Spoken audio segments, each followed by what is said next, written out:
Hello student, welcome to applied mathematics classes. आज हम लोग सब्जेक्टिव क्वेश्चन 7 से आगे सॉल्व करने वाले हैं। तो चलिए स्टार्ट करते हैं। आज का क्वेश्चन है, फर्स्ट क्वेश्चन है, ए की प्रोबेबिलिटी 1/4 है, बी की प्रोबेबिलिटी 1/3 है, ए यूनियन बी की प्रोबेबिलिटी 1/2 है। तो हमें प्रूफ करना है कि ए और बी इंडिपेंडेंट इवेंट है। इसमें दो फार्मूला लगेगा। तो पहले हम थ्योरिकल कॉन्सेप्ट जो है इसका ये समझा देते हैं। स्टूडेंट, यहाँ पे एडिशनल थ्योरम का यह फार्मूला लगेगा, probability of A union B. तो probability of A union B जो है ये probability of A plus probability of B minus probability of intersection B, यानी पी ए यूनियन बी बराबर P A plus P B minus P A intersection B. एक formula student यहाँ पे और याद रखना होगा, इंडिपेंडेंट डिफेंड का। ये जो ए और बी, इसे हम इंडिपेंडेंट डिफेंड कहेंगे जब प्रोबेबिलिटी ए इंटरसेक्शन बी जो है यह बराबर हो जाए पी ए गुने पी बी के। अर्थात पी ए गुने पी बी, पी ए और पी बी को गुना करेंगे और यह प्रोबेबिलिटी ए इंटरसेक्शन बी के बराबर हो जाए, तो इस ए और बी को इंडिपेंडेंट इवेंट कहेंगे। तो इसी पर आधारित क्वेश्चंस है, इस क्वेश्चंस को हम सॉल्व करते हैं।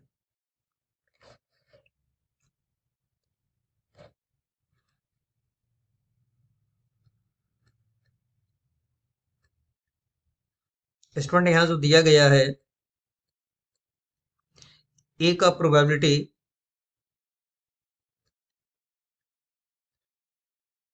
ये 1/4 है,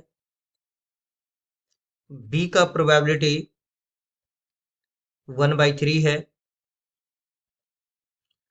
और ए यूनियन बी की प्रोबेबिलिटी 1/2 है। हम यहाँ पे एडिशनल थ्योरम लगा रहे हैं, probability of A union B. हम जानते हैं कि यह फॉर्मूला है P A, P A, P B लिखा गया, सही कर लेते हैं।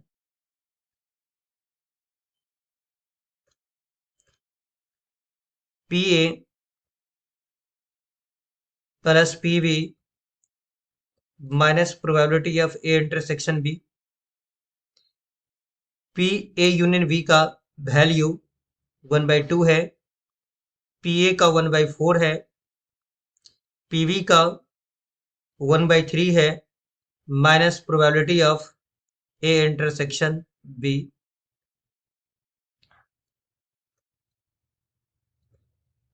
Probability of A intersection B 1/4 plus 1/3 minus 1/2। जब हम इसका कैलकुलेशन करेंगे तो एलसीएम हो जाएगा 12। 4 को 4 से भाग देंगे 12 में तो 3, 3 से भाग देंगे 4 बार में और 2 से भाग देंगे 6 बार में। ये 1/12 आ गया। ये किसका वैल्यू है? Probability of A union, sorry, A intersection B का वैल्यू है।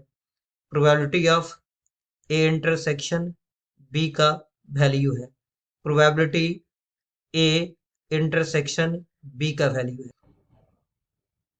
अब इसका कैलकुलेशन हम यहाँ कर लेते हैं। अब हम इसके बाद निकाल लेते हैं यहाँ पे पी ए गुने P be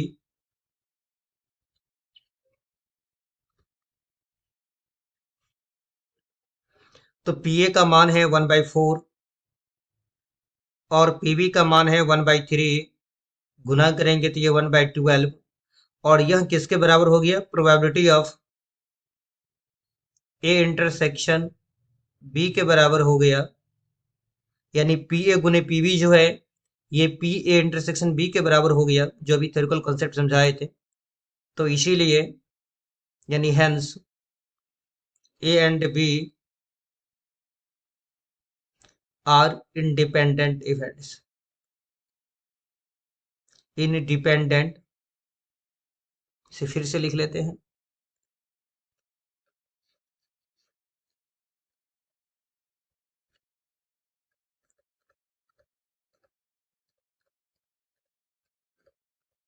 independent events.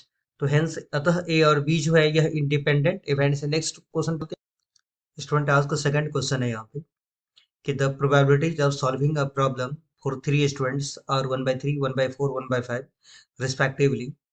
The find the probabilities that problem will be solve. यहाँ पर हम क्या करते हैं, 3 स्टूडेंट है, जिस पहला स्टूडेंट से 1/3, दूसरा से 1/4, तीसरा से 1/5 चांस है क्वेश्चन सॉल्व होने का। स्टूडेंट इसे हम लिखेंगे कैसे, इसे लिखने का टेक्निक समझे। आप मान लें कि लेट ए मान लिया कि, और यहाँ पे solving a problem by first student लिख दें। यहाँ से लैंग्वेज ले ले, सॉल्विंग ए प्रॉब्लम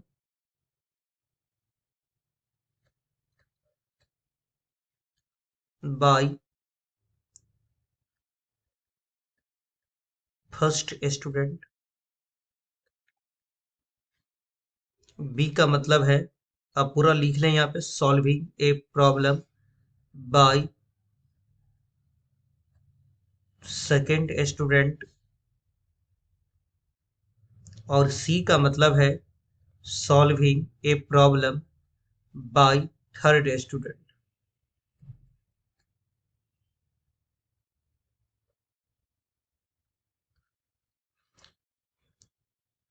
तो पहला स्टूडेंट से सॉल्व होने का प्रोबेबिलिटी है यहाँ पे 1/3। दूसरा स्टूडेंट से सॉल्व होने का प्रोबेबिलिटी है 1/4। तीसरा स्टूडेंट से सॉल्व होने का प्रोबेबिलिटी है 1/5। पहला स्टूडेंट से सॉल्व नहीं होने का प्रोबेबिलिटी पी ए नॉट, पहला स्टूडेंट से सॉल्व नहीं होने का प्रोबेबिलिटी है तो 1 minus P A. P A not कैसे निकालेंगे, 1 माइनस पी ए, तो ये हो जाएगा। स्टूडेंट इसके लिए फार्मूला आप जानते हैं, हम यहाँ फार्मूला की चर्चा कर ले। तो P A plus P A not, class 10th में आप पढ़े होंगे, P A plus P A not is equal to 1। तो पी ए नॉट बराबर क्या हो जाएगा, 1 माइनस पी ए। तो किसी का भी नॉट का, जैसे पी ए का नॉट घटाना तो 1 माइनस पी ए, पीबी का नॉट घटाना तो 1 माइनस पीबी, पीसी का नॉट घटाना तो 1 माइनस पीसी। तो अब हम पी ए नॉट बराबर तो 1 माइनस पी ए 1/3 है, कैलकुलेशन करेंगे तो ये 2/3 हो जाएगा। पीवी नॉट तो 1 माइनस पीवी, ये 3/4 हो जाएगा।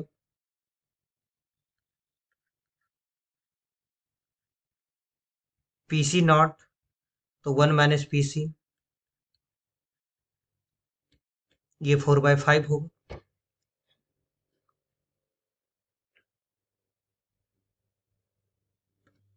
स्टूडेंट अब हम प्रोबेबिलिटी नॉट सॉल्व्ड का निकाल लेते हैं। नॉट सॉल्व इसका मतलब ये हो गया कि जो क्वेश्चन दिया गया, यह क्वेश्चन ना तो ए से बना और ना ही बी से बना और ना ही सी से बना। इसे हम लिख लेते हैं, चूंकि यहाँ पर ए बी सी ये सब इंडिपेंडेंट इवेंट है तो इंटरसेक्शन गुना में बदल जाएगा। पी ए नॉट गुने पी वी नॉट गुने पी सी नॉट, और पी ए नॉट का जो मान हम निकाले देख लेते, पी ए नॉट का है 2/3, 3/4, 4/5 है। तो पहला 2/3, 3/4, 2/3, 3/4, 4/5। ये 3 से 3 कैंसिल हो जाएगा, 4 से 4 कैंसिल हो जाएगा, तो 2/5 बचेगा। स्टूडेंट प्रोबेबिलिटी अब हम सॉल्व होने का प्रोबेबिलिटी निकाल लेते हैं कि क्वेश्चन सब से सॉल्व हो गया। तो इसका फॉर्मूला क्या बनेगा, 1 माइनस नॉट सॉल्व्ड का, जैसे पी ए बराबर 1 माइनस पी ए नॉट, इसी टेक्निक पे ये फॉर्मूला बना दीजिए। तो पी ए नॉट हम क्या निकालें, 2/5, कैलकुलेशन करेंगे तो ये हो जाएगा 3/5। यही क्वेश्चन हमसे पूछ रहा था, ये इसका आंसर हो गया। स्टूडेंट ये अच्छा क्वेश्चन है, इस साल के एग्जाम में ये लॉन्ग क्वेश्चन में पूछा जा सकता है, इसे अच्छा से प्रैक्टिस करेंगे सर। स्टूडेंट इस क्वेश्चन में कहा क्या रहा है, इसका कॉन्सेप्ट को समझ लेते हैं पहले। इसमें है क्या कि टोटल 52 कार्ड है, 52 कार्ड में से एक कार्ड खो गया। तो एक कार्ड जो खो गया, तो ऐसा हो सकता है कि वह कार्ड डायमंड का हो, ठिकरी का हो,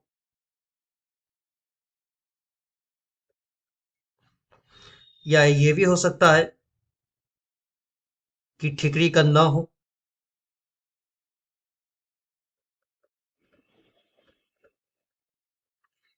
डायमंड यानी ठिकरी की संख्या 13 हो जाएगा, और डायमंड को छोड़ करके शेष कितना बचेगा, तो 39 52 में से घटा देंगे।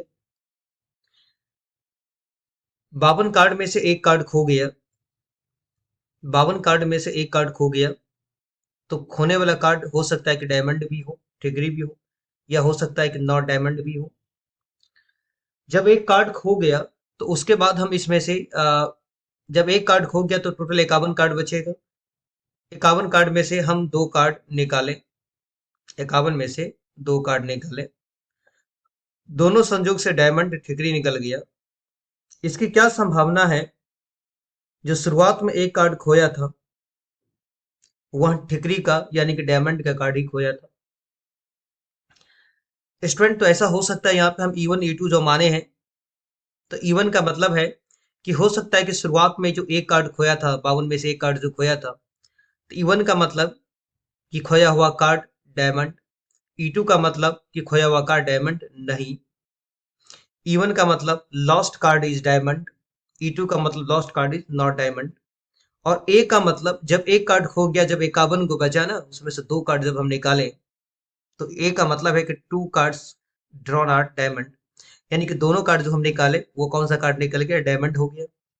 तो Pe1 क्या हो जाएगा, Pe1 यानी डायमंड खोने का प्रोबेबिलिटी 13/52 हो जाएगा। Pe2 क्या हो जाएगा, नॉट डायमंड यानी डायमंड नहीं खोने का प्रोबेबिलिटी, तो 39/52 हो जाएगा। तो पहले इसे हम लिख लेते हैं।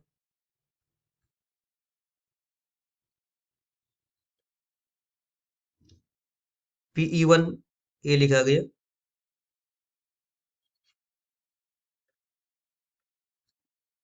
प्रोबेबिलिटी E1 बराबर हो जाएगा 13/52, प्रोबेबिलिटी E2 बराबर हो जाएगा 39/52। स्टूडेंट अब समझे यहाँ पे, अब जो हम निकालेंगे प्रोबेबिलिटी ए व्हेन E1, इसका मतलब क्या हो जाएगा,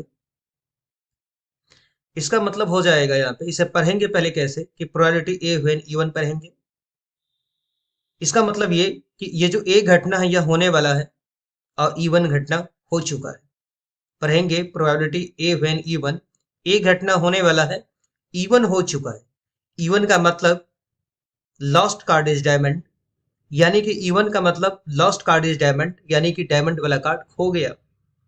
तो डायमंड जब खो जाएगा, तो डायमंड के यहाँ से एक कम हो जाएगा यानी 12, और यहाँ पर भी एक कम हो जाएगा, 51 हो जाएगा।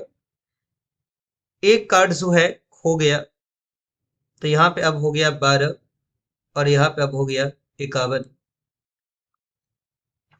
अब हमें करना क्या है, दो कार्ड निकालना है, और दोनों कार्ड डायमंड होना चाहिए। ए का मतलब है कि आप दो कार्ड्स क्या कीजिए, ड्रॉन कीजिए, और दोनों क्या होना चाहिए, डायमंड होना चाहिए।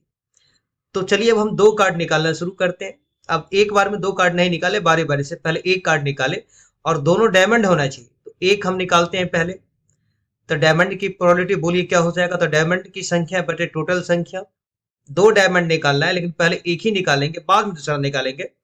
तो एक डायमंड निकालने की प्रोबेबिलिटी, तो डायमंड की संख्या बटे टोटल संख्या यानी 12/51 हो जाएगा, 12/51 हो जाएगा। चूंकि एक डायमंड तो हम निकाल लिए, तो यहाँ पर भी एक कम हो जाएगा, 11 बचेगा, और यहाँ पे 50 बचेगा। स्टूडेंट फिर से दूसरा कार्ड भी, क्योंकि टू कार्ड्स यानी कि दोनों कार्ड क्या होना चाहिए, डायमंड होना चाहिए। अब एक कार्ड तो निकाल लिया, अब दूसरा कार्ड निकालिए, दोनों वो भी डायमंडे होना चाहिए। तो डायमंड की संख्या बटे टोटल 11/50 हो जाएगा, 11/50 हो जाएगा। अब हम निकालते हैं probability of A when E2। Student इसके लिए हमें फिर से एक डायग्राम बनाना पड़ेगा, तो डायग्राम पहले बनाते हैं। फिर से स्टूडेंट यहाँ पढ़ेंगे probability, probability A one E two, A वाली जो घटना है यह होने वाला है, जबकि ई टू, ए ये जो इवेंट है यह होने वाला और ई टू इवेंट हो चुका है। तो ई टू का मतलब क्या? ई टू का मतलब नॉट डायमंड, यानी जो खोया हुआ कार्ड था ये नॉट डायमंड था, यानी डायमंड नहीं खोया, नॉट डायमंड खोया, नन डायमंड खोया। इसमें से एक कार्ड खो गया तो अब तो ये हो जाएगा 38 और यहाँ पर भी एक कम हो जाएगा, यानी खोया हुआ कार्ड जो है नॉट डायमंड है, नन डायमंड है, तब ये हो जाएगा 38 और यहाँ पर भी एक कम जाएगा, तो यहाँ पे हो जाएगा अब 51 हो जाएगा, यहाँ लिख लेते हैं 51 हो जाएगा। अब हमें अब हमें ए का मतलब है कि फिर से जो दो कार्ड आप निकाल रहे हैं ये दोनों कार्ड डायमंड होना चाहिए, तो हम दोनों एक बार में निकालेंगे, बारी बारी से निकालेंगे। पहले एक वो डायमंड निकाल लेते हैं, तो डायमंड की संख्या बट टोटल, हमें दो कार्ड निकालना है, दोनों डायमंड होना चाहिए, न कि नॉट डायमंड। ऐसा नहीं कि उल्टा लिख दिया 38/51 गलत हो जाएगा। हमें एक डायमंड पहले निकालते हैं, तो डायमंड की संख्या 13/51 हो जाएगा, 13/51। चूंकि एक डायमंड हम निकाल लिए तब हमारे पास 12 ही रहेगा, और यहाँ पे कितना हो जाएगा, 50 हो जाएगा। स्टूडेंट फिर से चूंकि एक डायमंड तो निकाल लिए, अब दूसरा डायमंड निकालना है, तो डायमंड की संख्या बटे टोटल, तो 12/50 हो जाएगा, 12/50 हो जाएगा। अब हम इसमें बेस थ्योरम लगा रहे हैं। अब समझिए बेस थ्योरम कैसे लगाएंगे, इसके थ्योरिकल कॉन्सेप्ट को हम बता देते हैं।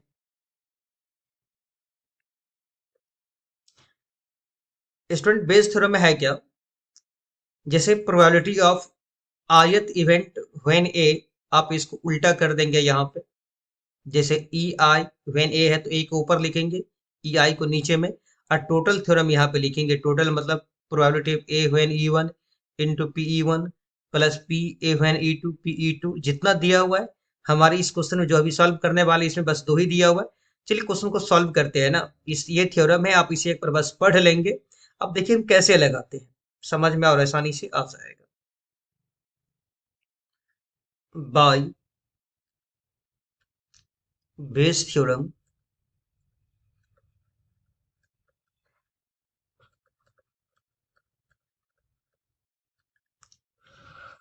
बाय बेस थ्योरम प्रोबेबिलिटी, यानी कह रहे क्वेश्चन जो खोया हुआ कार्ड डायमंड था, तो डायमंड किसको माने, E1 को माने, और E2 नॉट डायमंड है, तो कह रहा है कि खोया हुआ कार्ड डायमंड होना चाहिए, तो E1 लिख ले।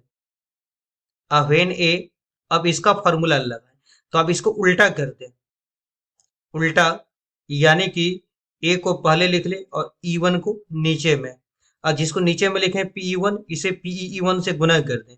फॉर्मूला को लिख करके आप याद कर लीजिएगा। फिर टोटल थ्योरम का मतलब है probability of A when E1 और PE1 से गुना कर देंगे। फिर probability of A when E2 into PE2 से गुना कर देंगे। ठीक है, अब ये जो है, अब क्वेश्चन सॉल्व करें, यहाँ पे सबका मान रख देते हैं यहाँ पे।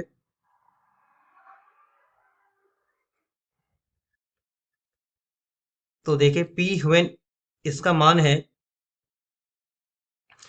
12/51, 11/50, 12/51 गुने 11/50, और PE1 का मान है, देख लेते हैं, PE1 का मान है 13/52, 13/52। अब नीचे वाला इसका, तो ए व्हेन E1 का मान है 12/51 गुने 11/50, और व्हेन PE1 का मान है 13/52 plus P A when E2 का मान है, देख लेते हैं यहाँ पे, 13/51 गुने 12/50, 13/51, 13/51 गुने 12/50। अब PE2 है, इसका देख लेते हैं, PE2 का है 39/52, 39/52। स्टूडेंट यहाँ पे कैलकुलेशन करने का मेरा एक टेक्निक है। हम क्या करेंगे, देखिए इस दोनों में कॉमन क्या है, तो कॉमन की बात करेंगे, ऊपर में 12 और यहाँ पर भी 12 है, 13 और यहाँ पर भी 13, तो ऊपर से 12 13 कॉमन ले लेंगे, नीचे से 51 50 52, 51 50 52, ये सब कॉमन ले लीजिए। ऊपर वाले को सेम छोड़ देते हैं। 12/51, 11/50, 13/52। ऊपर से हम कॉमन ले लिए 12 गुने 13, और बट्टा में है 51 गुने 50 गुने 52। हमारे पास शेष रह जाएगा यहाँ पे 11 और यहाँ पे 39। समझा देते हैं एक बार फिर से। स्टूडेंट कॉमन क्या लिए, यहाँ से 12 कॉमन ले लिए और 13 कॉमन ले लिए, इस यहाँ से भी 13 और 12 कॉमन ले लिए, तो यहाँ पे बच जाएगा 11, यहाँ बच जाएगा 39, और ये 51 50 52, 51 50 52 सब कॉमन ले लिए। यानी इसमें जो जितना भी कॉमन है आप बाहर निकाल दे, आप ये अपने आप कैलकुलेशन कर सकते हैं। तो ये होगा क्या कि ये 12 से 12 कैंसिल हो जाएगा, 13 से 13 कैंसिल हो जाएगा, 51 51, 50 50, 52 52।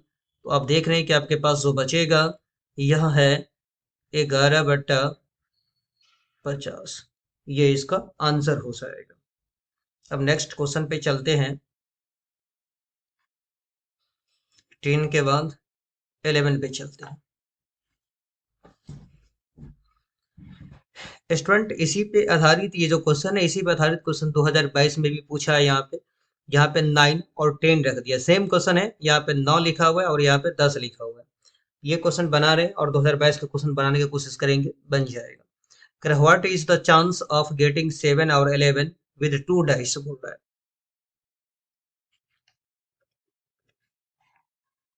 2 डाइस बोल रहा है, तो हम जानते हैं कि सैंपल स्पेस पहला डाइस के लिए है। पहला डाइस पे क्या हो सकता है, 1 2 3 4 5 6। दूसरा डैश पे क्या आ सकता है, 1 2 3 4 5 6 आ सकता है। ठीक है, जब इसे हम अब नंबर ऑफ सैंपल स्पेस निकाल लेते हैं, तो पहला में है 6 और दूसरा में भी 6, तो 36 हो जाएगा। अब यहां पर हम मान लेते हैं ए का मतलब गेटिंग 7, 7 प्राप्त करना। गेटिंग 7 का मतलब कि सम 7 प्राप्त करना। स्टूडेंट अब होगा क्या, समझा देते हैं। 7 कैसे आएगा, जब पहला पे हम 1 ले लेंगे और दूसरा पे 6 लेंगे तो 7 आ जाएगा। पहला पे 2 और दूसरा पे 5, यानी 2 + 5 7 हो जाएगा। 3 यहाँ पे 4, यहाँ पे 4, यहाँ पे 3, यहाँ पे 5, यहाँ पे 2, यहाँ पे 6, यहाँ पे 1, तब आएगा 7, यानी उसको जोड़ करके लाना है।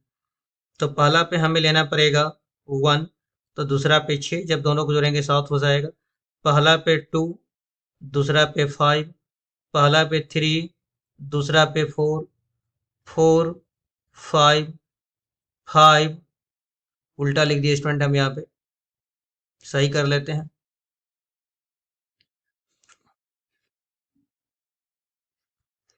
पहला पे 1, दूसरा पे 6 सही है, पहला पे 2, दूसरा 5 सही है, पहला पे 3, दूसरा 4 सही है, पहला पे 4 तो दूसरा पे 3 सही है, 7 आ जाएगा। पहला पे 5 तो दूसरा पे 2, पहला पे 6 तो दूसरा पे 1। अब सबको जोड़े 7 हो जाएगा, ये भी 7 हो जाएगा, ये भी 7, ये भी 7, ये भी 7, ये भी 7। और बी का मतलब है गेटिंग 11, गेटिंग 11। 11 कैसे आएगा, तो पहला पे 5 लेना पड़ेगा, तो दूसरा पे 6 लेना पड़ेगा। पहला पे 6 लेना पड़ेगा तो दूसरा पे 5 लेना पड़ेगा। अब निकालते हैं ए की प्रोबेबिलिटी। तो ए की प्रोबेबिलिटी, तो ए की संख्या कितना है, गिन लीजिए, यहाँ पे 6 हो जाएगा और टोटल 36 है। ठीक है, अब हम इसके बाद कैलकुलेशन करेंगे ये, तो ये हो जाएगा, या कैलकुलेशन कर लेते हैं इसका, ये हो जाएगा 3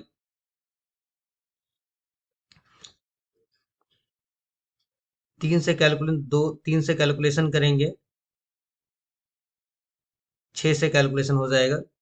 डायरेक्ट हम कैलकुलेशन कर लेते हैं, 1/6 हो जाएगा। पीवी बराबर हो जाएगा, पीवी बराबर हो जाएगा, बी की संख्या 2 है बटा 36, यानी 1/18। स्टूडेंट अब हम इसे यहाँ पे सॉल्व कर लेते हैं। हमें निकालना है probability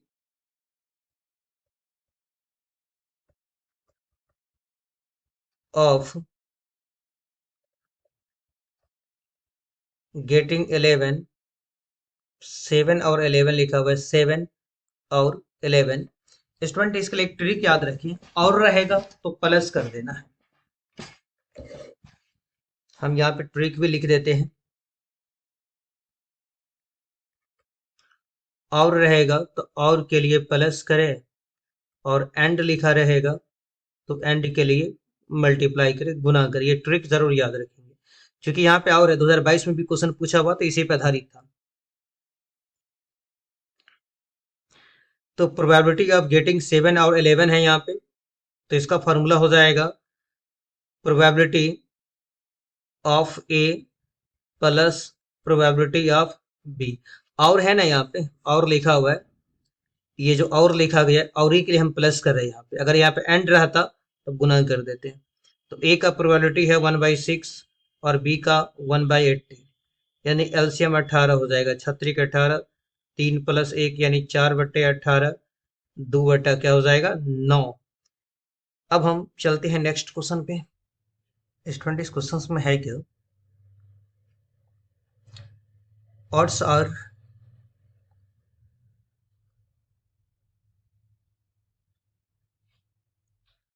odds are 8/5 against a man who is 55 years old, living till is he is 75, and 4/3 against his wife who is now 48, living till she is 68. Find the probability that the couple will be alive 20 years. इस question को हम solve करते हैं। बड़ा आसान question से 1 से 2 minute के अंदर ही सॉल्व कर लेंगे। स्टूडेंट इसमें है क्या, सबसे पहले ऑड्स अगेंस्ट जो दिया गया है वो हम लिख लेते हैं। यहाँ पे ये ऑड्स अगेंस्ट है।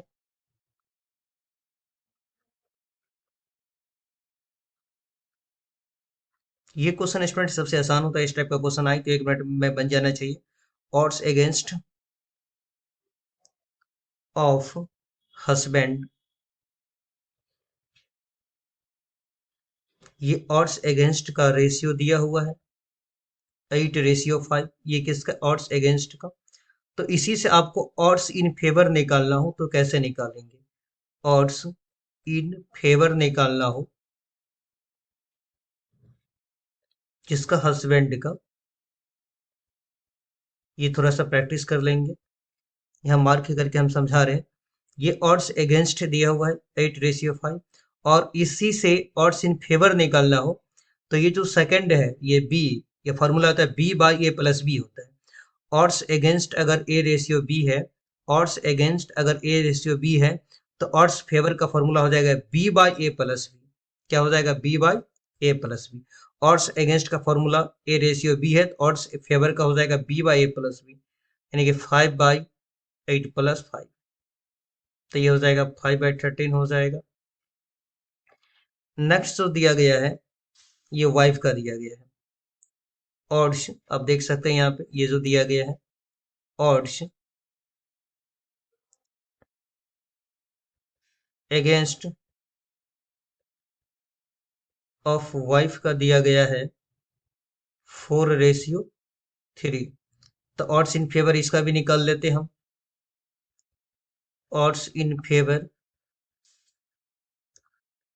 ऑफ वाइफ, तो B/B यानी कि 3/A+B, 4+3, तो 3 क्या हो जाएगा 7। अब जो हमें निकालना है, फाइनल आंसर जो निकालना है, ये निकालना है प्रोबेबिलिटी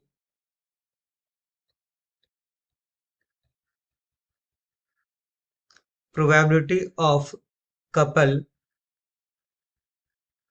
प्रोबेबिलिटी ऑफ, यहाँ जो लिखा है प्रोबेबिलिटी ऑफ कपल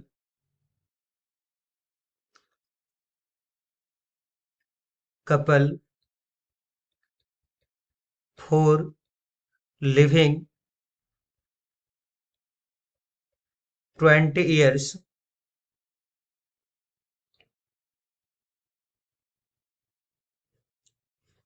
20 ईयर्स के लिए निकालना हो तो आपको क्या करना पड़ेगा, इस दोनों इवेंट को मल्टीप्लाई कर देना पड़ेगा। 20 ईयर्स या उससे ज़्यादा को इससे ज़्यादा का निकालना हो तो 5/13 और 3/7। आप यहाँ पे रिक्वायर्ड प्रोबेबिलिटी भी लिख सकते हैं, अगर कोई लैंग्वेज समझ में नहीं आए तो यहाँ रिक्वायर्ड प्रोबेबिलिटी भी लिख दी। 15 हो जाएगा 91, ये इसका आंसर हो जाएगा। स्टूडेंट नेक्स्ट क्वेश्चन है यहाँ पे कि ए और बी दोनों इंडिपेंडेंट इवेंट्स है, तो हमें यह प्रूव करना है। तो एलएचएस है यहाँ पे probability of A union B.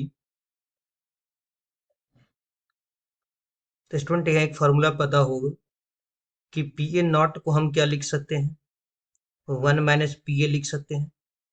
उसी प्रकार हम या पी ए को हम क्या लिख सकते हैं, तो 1 - पी ए नॉट लिख सकते हैं। ये बताओ, पी ए को हम लिख सकते हैं 1 - पी ए नॉट। तो उसी प्रकार हम इसे probability of A union B को इसे फिर से एक बार देख लें, सही करके लिख लेते हैं यहाँ पे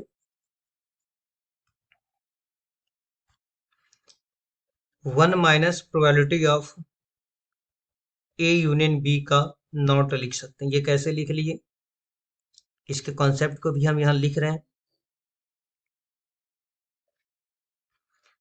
क्योंकि एक फॉर्मूला होता है कि पी ए को हम लिख सकते हैं 1 - पी ए नॉट लिख सकते हैं। इस फॉर्मूले का हम यहाँ पे यूज किए।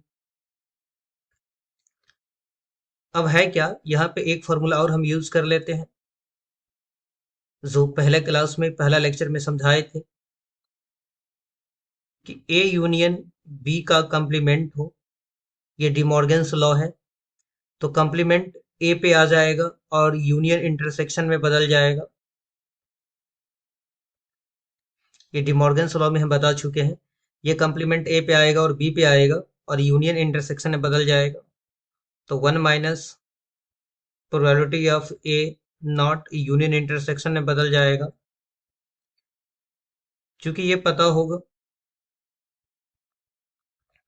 कि ए और बी अगर इंडिपेंडेंट है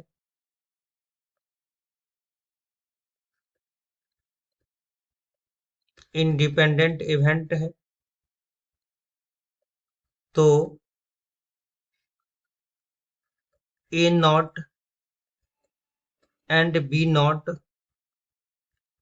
आर ऑल्सो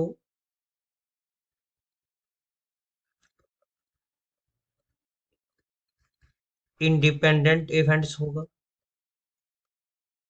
तो A not B not independent हो गया, तो इंटरसेक्शन किसमें गुना में बदल जाएगा, तो पी ए गुने पी बी नॉट। यही हमें प्रूफ करना था। स्टूडेंट हम एक बार इसे मार्क करके फिर से समझा देते हैं।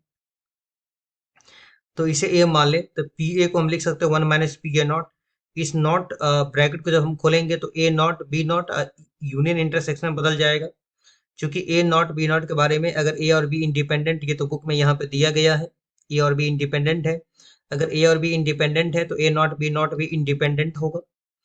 तो ए नॉट बी नॉट अगर इंडिपेंडेंट है, इंटरसेक्शन में गुदाम गुनाम बदल जाएगा।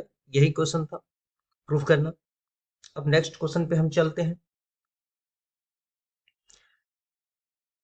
स्टूडेंट इस क्वेश्चन में है क्या, कह रहा है कि 2 डाइस आर थ्रॉन, यानी कि 2 डाइस को एक साथ फेंका गया। तो अगर find the probability that the numbers appears have a sum 8 if it is known that the second die always exhibits 4। यानी स्टूडेंट ऐसे कह रहा है यहाँ पे, इसके थ्योरिकल कॉन्सेप्ट समझा देते हैं